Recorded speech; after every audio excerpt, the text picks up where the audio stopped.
It's with a mix of emotions, joy and sadness that I stand before you today. Good morning, Principal Sir, respected teachers and my cherished seniors.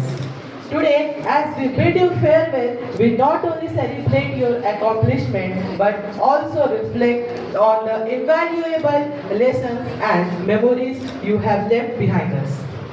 We have joy to celebrate the achievement of our seniors and sadness to bid farewell to those who have been our mentors, guides and friends. Our seniors, you have been an inspiration to us. Your dedication to academics, your participation in extracurricular activities and your unwavering spirit have set a high bar for us to strive for.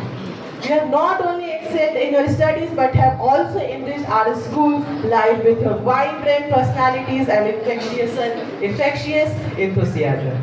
You have been more than just seniors to us. You have been our confidants, our advisors, and our friends. You have patiently guided us and shared your experiences and helped us to navigate the challenges of our school life. Your presence has made our school a more vibrant and enriching place.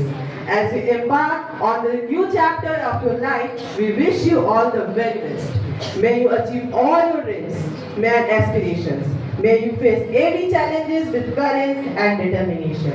May you always remember the cherished memories we have created together. We will miss you, dearly seniors, but we know that you will be always be part of our lives, inspiring us to reach the greater heights. Thank you for everything. Me, Shriman Agarwal of class 11 is signing off and wishing you all the very best for your happy life. Thank you.